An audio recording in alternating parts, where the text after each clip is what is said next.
Hello, everyone. You may not be aware, but with Association Les Pépites de Colombier, I have recently self published my first children's book titled The Johnny Cake Delivery.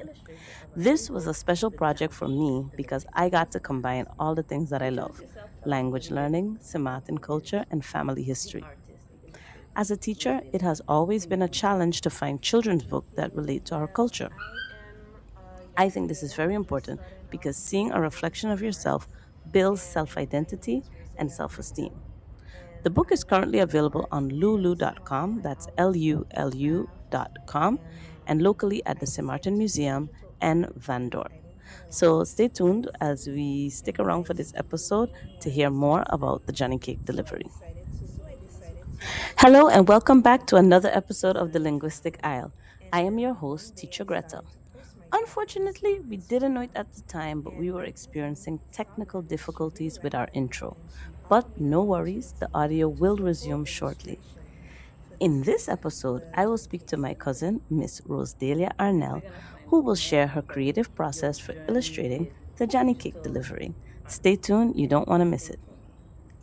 So, you were just telling us about digital art, and I find that's a very unique field that a lot of maybe young people are not aware, or maybe they are. How did you find out about digital art? Well, during COVID, I started to look at a lot of videos and I wanted to pick up on a hobby that was easy and still creative.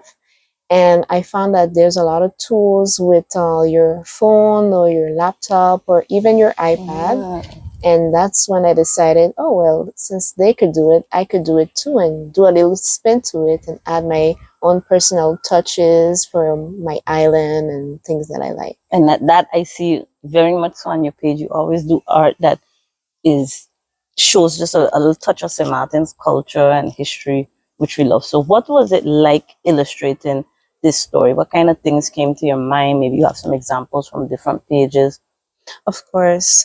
Well, I wanted the book to truly mark any Caribbean, but mostly St. Martin, by giving it things that, most people don't imagine from the island. You really have to be from the island to remember that, oh, yes, my mom have a kitchen just like this, Right. you know, and also to discover that, oh yes, my grandmother also dresses like that. And it shows pictures about, the hills and really the fruits that we don't really see too often.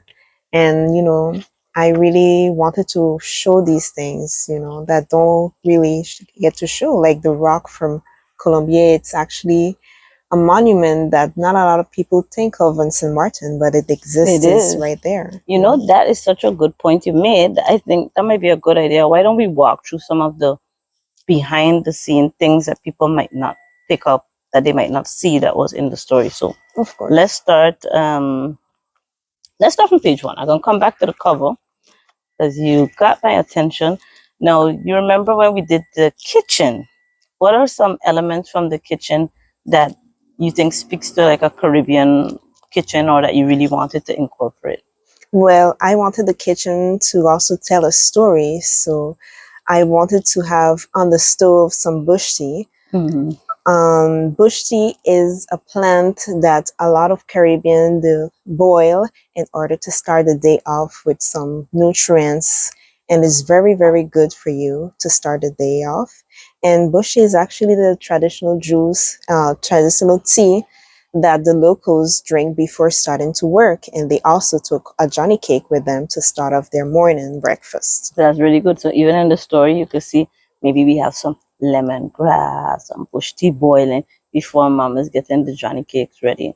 I think another interesting part, I remember when we were planning to do the kitchen, we looked at pictures of old kitchen. I remember one of the ones, I looked at an old kitchen from the Emilio Wilson house, just to get some ideas of like what a old time kitchens were like. And I see that, this has a beautiful mixture of some old and some newer elements, but will definitely make you think of a grandmother house with the tablecloths and the bush tea boiling, etc. So well done. So we see that they stay in the kitchen for a bit, and when they leave the kitchen, what's the element on this page with Miss Gladys that really sticks out to you? Well, the first thing that sticks out is the fire outside, which people find not very, common to see. But Yeah, not now in in those those days. days, Yeah, in those days, that is how food was cooked. It was cooked outside by the fireplace, and everybody had a big pot, and people will come over, smell the food, and say, "Oh, let me get some of that. Let me get some of that," and yeah, that really speaks about our culture. I love it. And then this is a very important page, because this is actually a page that shows your grandparents. So what would you like to say about this page? Yes, this is my grandmother, Rose Miller. People know her as Nylene. And Mm-hmm. on the other side, this is her husband and my grandfather, Felix Miller. And the two of them are from Colombier, and they have this church in cul-de-sac, which my grandmother helped fix over and put back on its feet. Mm-hmm. And church is something very important for me. I grew up in the church and so on, and I really wanted to show them and represent the culture of St. Martin. Which is true, because going to church was a very big part of the culture, and the Methodist Church has a very strong history in St. Martin. So this is the Wesleyan Methodist Church in French Cul-de-Sac. So Yes. this is beautiful. And I can tell you, everybody who's seen this page, they always say, I know those people, like they recognize them Yes. right away, right away. And on the other side, we paid a little homage to people who might be going to the beach. When people go to the beach, they got their Johnny cakes and foil and stuff Yes. like in Cul-de-Sac, or maybe going to Pinel, Yeah. because Pinel is close to Or even the Cul-de-Sac. Galion, Oh, the when Galion, yeah, exactly, the Galion exactly. was that spot for Yes, picnicking and yes, coming yes. together. Yeah. Okay, let's speak to what is the artistic piece you want to point out for this page. Let's talk a little bit about the rock. Okay. Many people don't really visit Colombier and Saint Martin. It is Yes, a very small village. And the entrance of Colombier has this rock that really pays tribute to the villagers and so on. And I really wanted to represent it because most of the persons that are in the book are from Colombier. that's actually true. Yes. Absolutely true. So this rock, this monument, was done to commemorate the arrowroot cultivators. So arrowroot was very big and cultivated a lot in Colombia. So this stone has a little memoir written on it in memory of them. So it was important that we did that. So the next time, if you're ever in Colombia, see if you can find this monument. Yeah. And on the next page, we have both of our great aunt, Ninin Justine. And this page I thought was so important because she was known for making tarts and guava berry. And we have those elements there on the table with her dressed receiving her Johnny cake from our young Mhm. right, Mateo in the book, Yes. giving the Johnny cake. And on the side, you could see a little guava berry tree right there. The Yes, the berries are guava berry very, tree. they're red, and people usually make guava berry rum Mm-hmm. and drink it for Christmas. That's right. The That's right. production of rum, it takes a little longer to make. Yes, you have to leave it set Yeah. on the rum. So people do that throughout the year, so that by Christmas Yes. they will have their guava berry ready. And she was known for that, so that is a great tribute to her. Wonderful. And now we have a special page. This is actually a page of my grandmother, who's known in St. Martin as Tanti Elsia. So on this page, we wanted to pay homage to her store. She used to have a shop in Guadeloupe. So she's actually also from Colombia, but moved to Guadeloupe and raised her family there. So in the story, it's like the boy is, he's seeing all these people who are from the community, but from the story, we know that all of them travel to different places, but it's like they're still a part of the community. Of Is there course. anything you specifically want to point out that you enjoy doing on this page? Yes, of course. I visited Guadeloupe and I went to the store for your grandmother was, and it really was a very small store, but it had a Mm-hmm. lot of history. When you walked Yes, in, you could still feel like it had a lot of people that come and they really appreciate, her convenience and, the way that she was very good and smart and businesswoman. yes, I wanted to show that, Caribbean women were also, businesswomen. They had their own shops, they that's were it. entrepreneurs, That's and it. it really shows that. Yeah, and in they call her Ma Elwa, and everybody knew her like that. And there was a lot of the men that used to cut sugarcane on the way that would come and buy from her store. Yeah, and if you ever wondering what's in the background, it's actually sugarcane juice. Yeah, and it's made from Guadalupe sugar canes. Oh, yes. Lots of sugarcane there. And now we go to a special page as well. This is the page for our Tonto Johnny. What sticks out to you about this page when we put it together? The train, because Tonto Johnny actually worked in the railroad. Mm-hmm. And those trains used to collect and transport the sugar canes in Santo Domingo. He was very, very known for his wisdom and carrying all the tracks to the right path. Yes. And on the other side, you could see his little house in La Romana in Santo Domingo. And we wanted to also commemorate Uncle who recently passed away Yes. too. I want to say that too. And I'm going to state still that he was just about 100, just shy of 100. I was really looking forward to that, celebrating his 100th birthday, knowing that I have an uncle who turned 100, but he's with us still in spirit. And I'm glad that we can have this memory of him in this book and the work he did in La Romana and with the train station. So that's our Tonto Johnny. Okay, and now this is Teacher Vivian. So Teacher Vivian is one of the founding members of the Nature Valley Association, and she's actually one of those who keeps the documentation about the arrowroot jollification that we talked about earlier.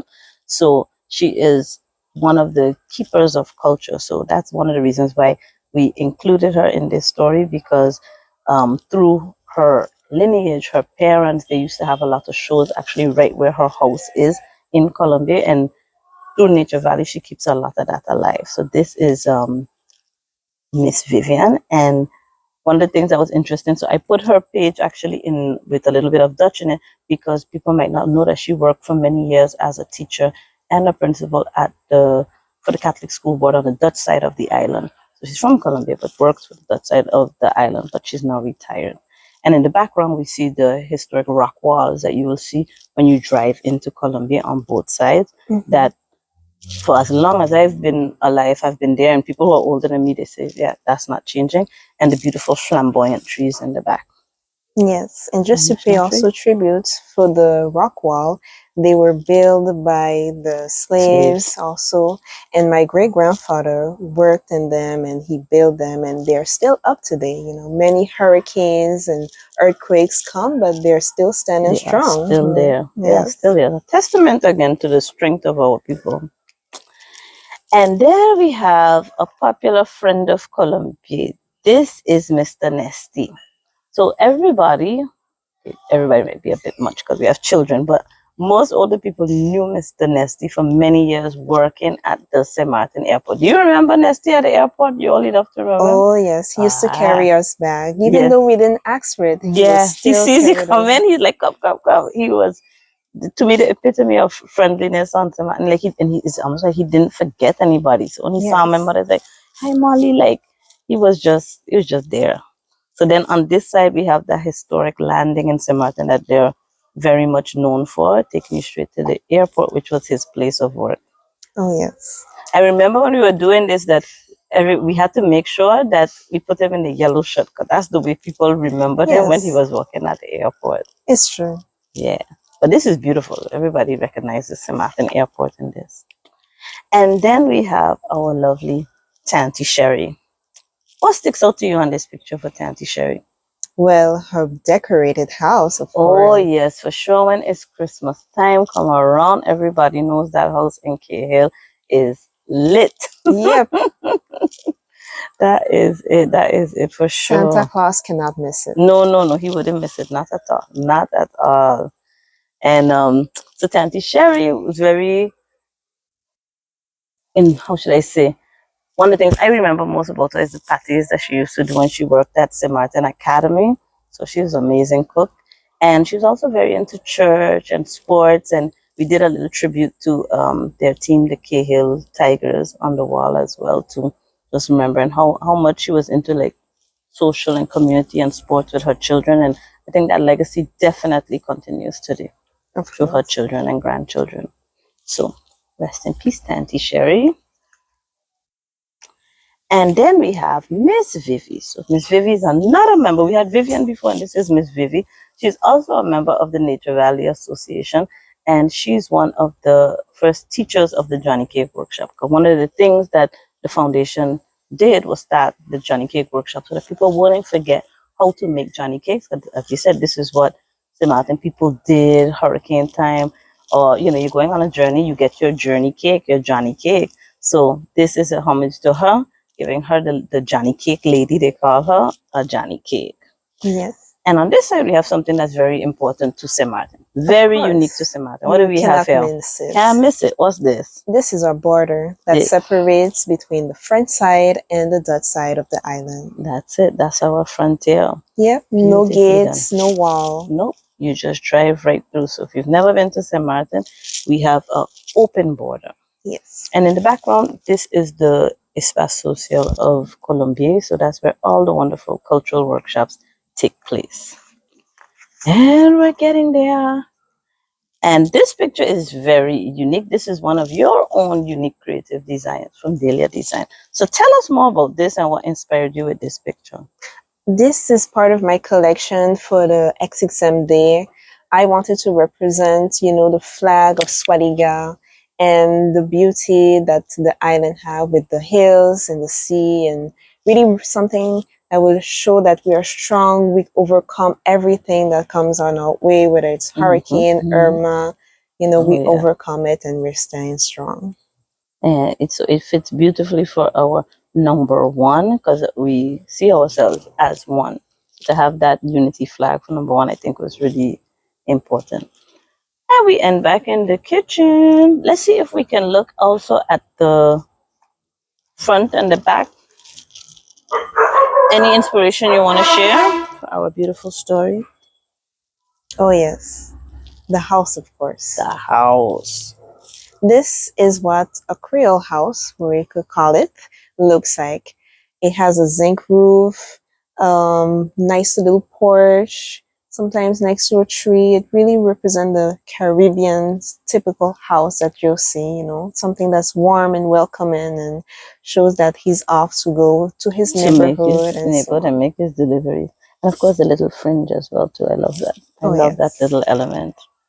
Wow. Well, I think you did a fantastic job. The illustrations are amazing.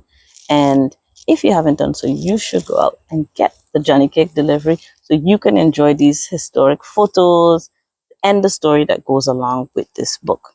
So we're going to pause here and then maybe we'll have a few closing words. Of course. We're back. We just had a walkthrough look at the Johnny Cake delivery. But you know what? Being a non-artist myself, I could say for me on my journey, it was difficult because I'm a poet, a writer, and I had it for such a long time. And I was like, but I need images, I need illustration. So when I saw, as you said, your illustrations you're doing online, I was like, I wonder if she'd be interested in doing this. But I want to know, how does the mind of an illustrator work? Because I kind of know the mind of a writer, but how does that process go of turning the words, or even like sometimes I'm telling you things like, okay, I have this idea, and you putting it together. How do you take the written words, my words that are like all over the place, and turning it into something that makes sense on paper? Well, what I do is, first of all, I start by finding a lot of pictures that correspond to what you're saying and so on. And I'll just crop them or copy and paste. And then I'll redraw them and say, okay, you wanted the hand to be up so.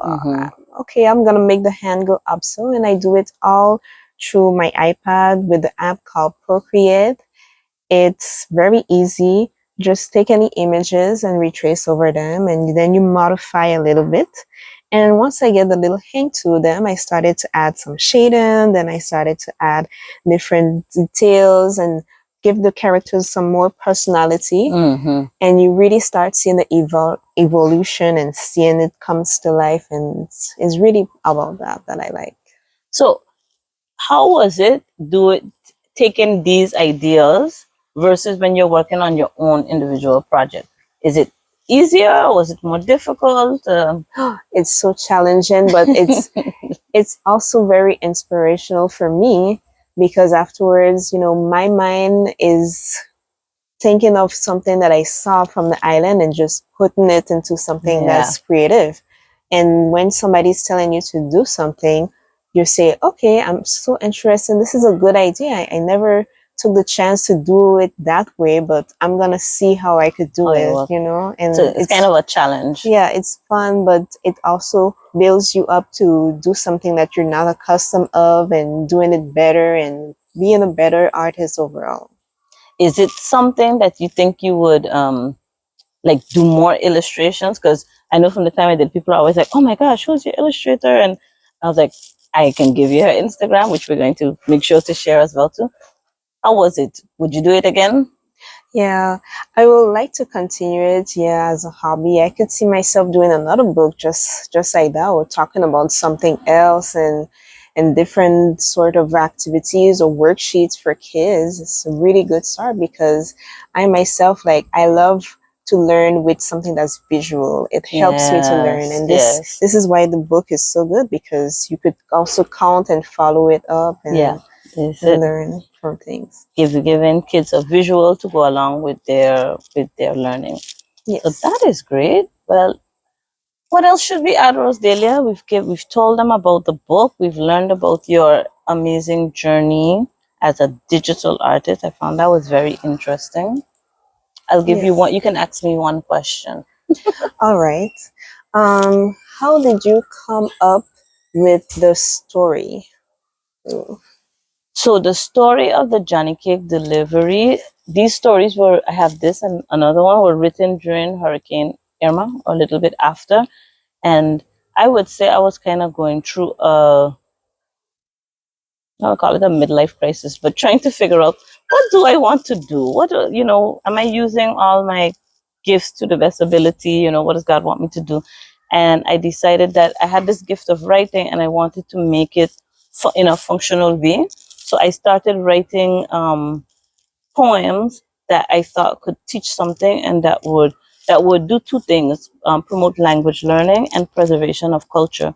And I wanted to do it for children that were really young because I felt like we were missing that in the space. As a teacher, most times that I would take up a book, I'm trying to find something close to St. Martin, but I couldn't find something that was really like geared towards us. And I think that something happens when people see in a book your own hometown. It's like it makes it feel more worthy. It's like, oh, where I have is of importance because it's in a book. And I wanted to create that experience for every St. Martin child. And I wanted a book that I could see in any school in St. Martin. So whether it was in an English school, a Dutch school, or a French school, that the children would be able to relate to it. So I wrote the poem, and I know two very important things that children have to learn are their numbers and counting and the ABCs. So those are two things I decided I would start there. Well, it's been a wonderful time talking about our book, The Johnny Cake Delivery. I just wanted to remind you that the book is available currently on lulu.com. That's lulu.com. You just look on in their online bookstore and search The Johnny Cake Delivery. Any closing words from you, Rose-Delia? It's also available in français and Ah oui, n'oubliez pas, le livre, c'est aussi disponible en français. Donc, peut-être la prochaine fois, on peut parler un peu de livre en français aussi. Donc, coming to you from St. Martin, the Johnny Cake Delivery, now available in English and in French. I hope you enjoy. See you in the next one. Bye, à toutes.